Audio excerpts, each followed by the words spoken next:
It has been 60 years since Leni Riefenstahl deified Adolf Hitler in Triumph of the Will. 2 years later, she glorified the Nazi host and the athletes of the 1936 Berlin Olympics in Olympia. Those two films continue to generate controversy, as does their director. Still alive in her 90s, she is the subject of a new documentary, The Wonderful Horrible Life of Leni Riefenstahl, directed by Ray Muller, which will soon be released nationally. Here to talk about her are Annette Insdorf, Chair of Columbia University's Film Department, John Simon, film critic for the National Review, Bud Greenspan, Olympic documentarian, and Andrew Sarris, film critic for the New York Observer. Welcome. We will see. It's fascinating. At a minimum, you can say this is two things can be said about her. One, fascinating, and two, a skilled documentarian or propagandist, whichever term you choose to make, filmmaker of some kind. Let me just show two things just to give you some sense of what we're talking.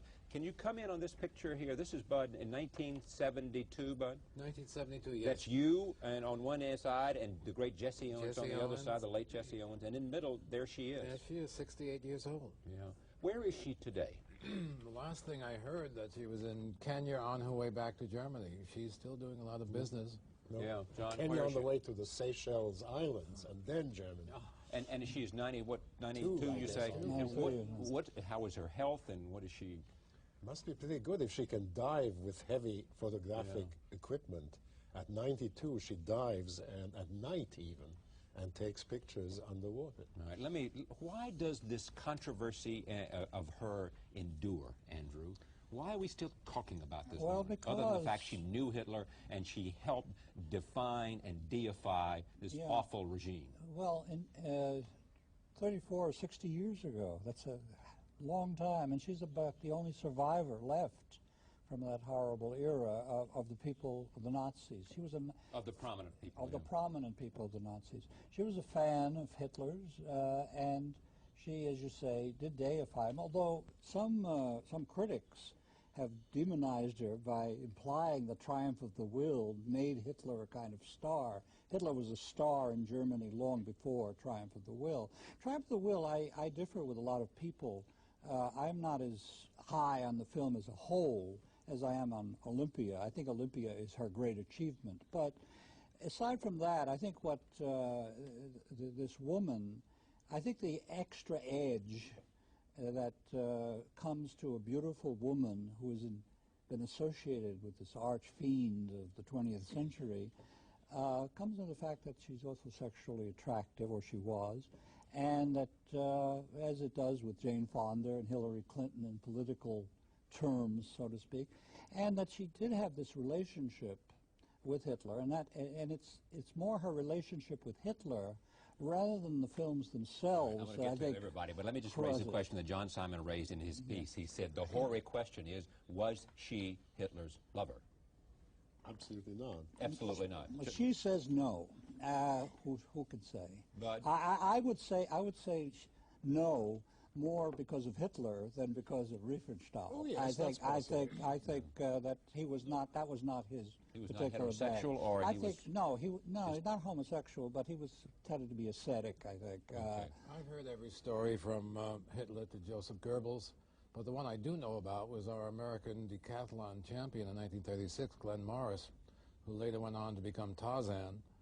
And they had an affair during the Olympic Games of Berlin in 1936. there was a stream of men she had affairs with that she was involved with professionally, was it not? Yes. She says very nice things about Glenn Morris in the book. Yeah, very nice things, yeah. That's another aspect of the Olympia, that she really glorifies a great many of the athletes, and that's what her great cinematic contribution was. The thing about the Olympia film, it is the first great sports documentary, and everything since then in sports, the humanizing of sports, the closing in on athletes in their moment of ecstatic triumph and of defeat, is what she contributed to the cinema and to journalism. Oh, yes, we all learned from her, Charlie. The point is that she was 60 years ahead of her time. She used slow motion to perfection. She used music without narration to perfection. To move moving cameras. She had cameras that were so cumbersome that she built little railway cars within the Berlin Olympic Stadium because panning these heavy cameras was so difficult, but she wanted to keep even with the 400-meter runners. So she had little railway cars that went the speed of the runners to have close-ups the whole time around the track. She did something with the marathon that was quite beautifully poetic. And it was a Korean, a Japanese runner. Let me go to Annette Insdorf. Tell me what you think of her. Where do you put her? And what about this notion that Triumph of the Will, in fact, as many people believe, did, in its deification and glorification and the way it was shot, it somehow helped Hitler seduce the German people? I'm very ambivalent about Leni Riefenstahl because, on the one hand, I do acknowledge that she's an extraordinary craftswoman, somebody who did advance the medium. On the other hand, I do believe that artists are to be held accountable, whether they're making nonfiction or fiction, and the difficulty with Triumph of the Will is that it has always been termed a documentary, suggesting that there is something real, historical, perhaps objective. And the fact is that Triumph of the Will, more than almost any other documentary I can think of, was a spectacular. It was a spectacle that was staged for the cameras. And one of the insidious ramifications of Triumph of the Will, and perhaps one can't hold Leni Riefenstahl completely to blame for this, is that anyone who, after Triumph of the Will, wants to make a film dealing with the rise of the Third Reich, dealing with Nazism, the Holocaust, uses Triumph of the Will as a visual reference point. So that even, for example, a well-intentioned documentary like Genocide, made by the BBC World at War series in 1975, uses footage from Triumph of the Will as if it were historical material. But the point is that it was propaganda. It was, in fact, grandiosely displaying the numbers already on the Führer's side in order to get more people onto that bandwagon. But isn't propaganda part of history too? Yes, but one has to make that distinction, I think. For example, when we teach Leni Riefenstahl's work in classrooms, I think it's always important to somehow say, yes, this is great artistry and look at where it comes from, but at the same time to acknowledge that documentary has to be redefined if we're going to compare. But of In course, that documentary, they go into that. She is very violent on the previous films, and this is one of the points Susan Sontag made in her famous essay, that Leni Riefenstahl made 2 films before Triumph of the Will, so that she wasn't just a one-shot affair. But Riefenstahl is very angry with the interviewer because she doesn't want to acknowledge that first one. And in the first one, we see footage from it.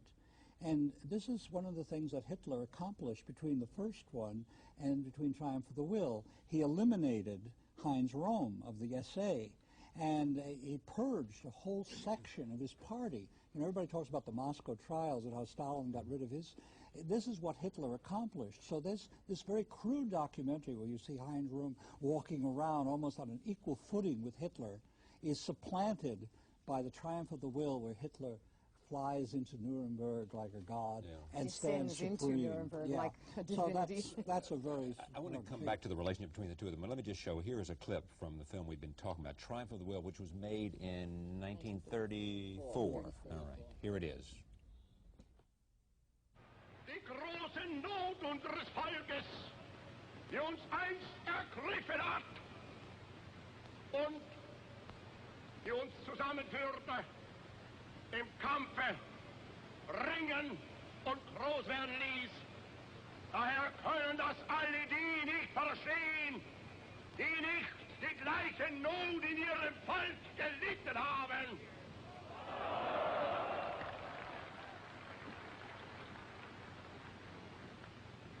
Ihnen erscheint es rätselhaft und geheimnisvoll, was diese Hunderttausende denn zusammenführt, was in Not, Leiden, Entbehrungen ertragen lässt. Sie können sich das nicht anders denken, als durch einen staatlichen Befehl. Sie irren sich. Nicht der Staat befiehlt uns, sondern wir befehlen dem Staate. Red, do you want to say something about that? Very many stories about those particular shots that we just saw that would not be permitted today.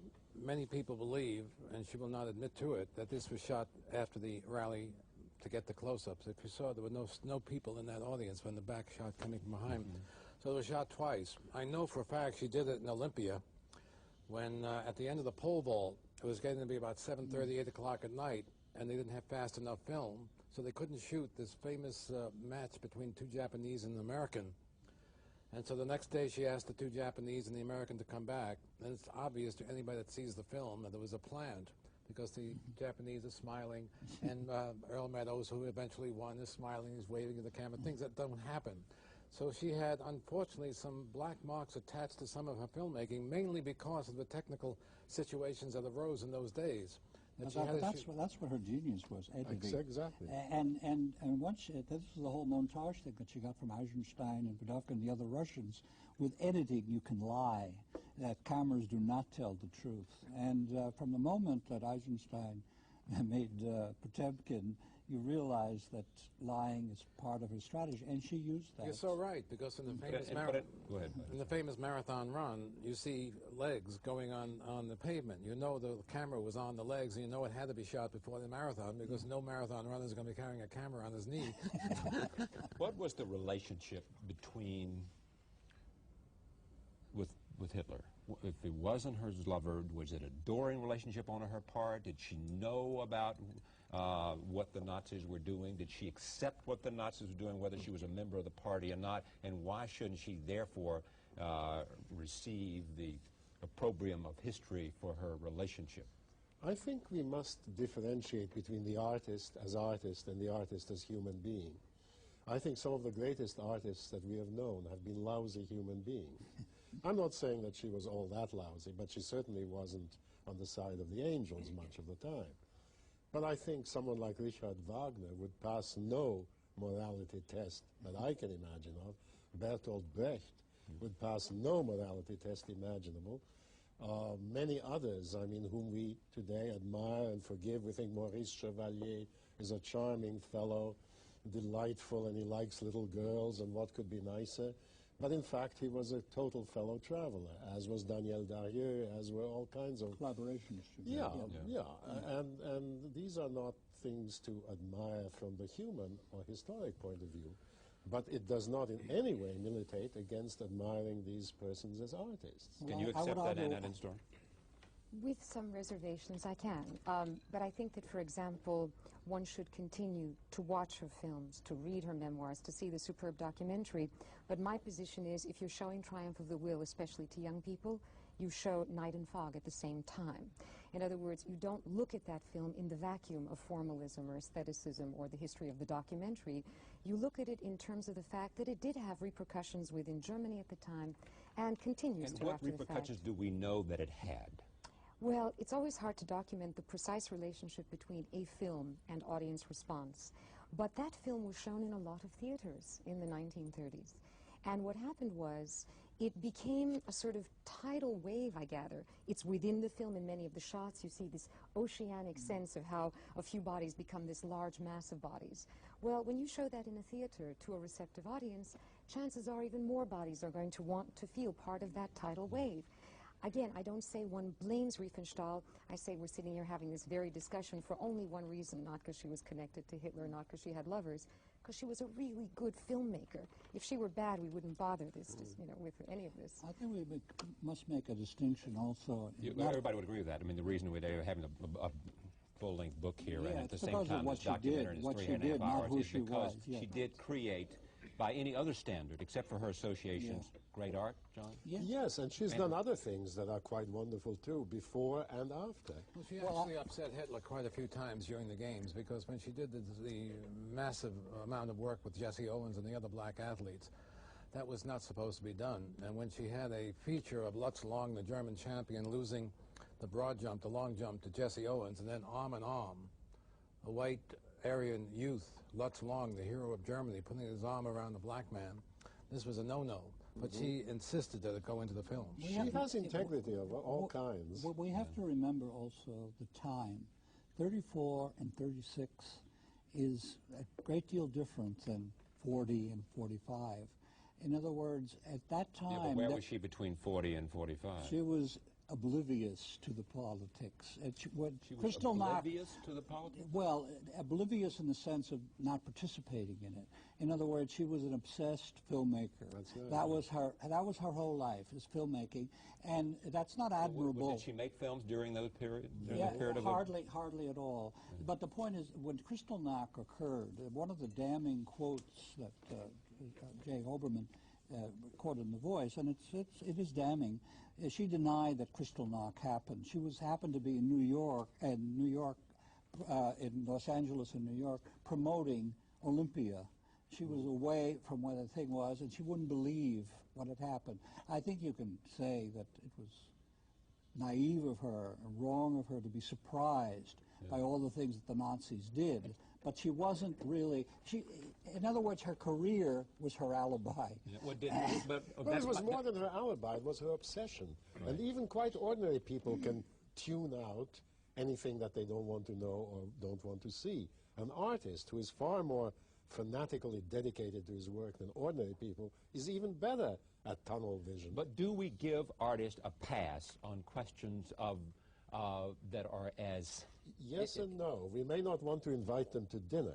Well, but we must give them a admire... historical pass for their association with evil. No, we don't give them a historical pass, but we give them an artistic. Bad judgment. Yeah, right. But we say, okay, as a human being, she failed in many ways. But as an artist, she did something far more valuable than any human being. Did she... I would put it differently. I would say that if she's guilty of this, of not acting, I think it depends on who is doing the accusing. I think any Jewish person has the right to condemn her, to denounce her, to hate her, to boycott her, to anything. I think I, as a non-Jew, as an American, as a Greek American, I have a different attitude. But I would say the Olympian view. No, I have a different attitude. No, I would have a different attitude that I can look at it a little bit more in the sense that there are many artists in all countries, like during Stalin's reign, who we do not condemn. We do not condemn a great many German artists, Richard Strauss, who was conducting music up till 1940, or G.W. Pabst, who had an honorable career both before, during the Nazi period, and after the Nazi period. Well, I mean, I don't think was never attacked. Philharmonic has never played Wagner, have they? Yes, they do now. They do now. Okay, first time recently, right. Let me just come to this other point. What did she ever accept guilt, remorse? Did she ever express remorse? Did you ever say, I was... In the documentary, she's asked about this. And, I mean, she basically... This is a documentary about her life that we're talking about. Right, I mean, she does say that she never joined the Nazi Party. She never made anti-Semitic remarks. She didn't know in the mid-30s about the concentration camps. And therefore, she refuses to accept the notion that she is a guilty person. And incidentally, she had very good Jewish friends, people like Joseph von Sternberg, for example, who continued to be great friends with her after the war. She also, it should be said, I got to close this out.